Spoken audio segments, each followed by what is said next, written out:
যেদিন থেকে তুমি মহিলা কমিটির মাথা হয়েছে সেদিন থেকে তুমি তোমার এই স্বামীর দিকে একদম দেখছোই না। বেশি বাড়াবাড়ি করলে স্বামীগুলোকে কিভাবে জেলে ঢুকাচ্ছি দেখেছো তো?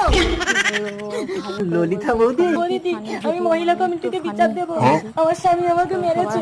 কি? তোর কোন কোন জায়গায় ব্যথা গো বান্ধবী ললিতা? ললিতার কোথায় ব্যথা? আমি দেখছি। তোর স্বামী কি জন্য মেরেছে?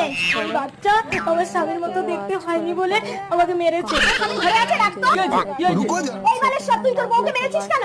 এই বাচ্চা আমার না। কি করে বুঝলি এই বাচ্চা তোর না? আরে মহিলা কমিটি ম্যাডাম, বাচ্চার মুখটা তো একবার দেখুন।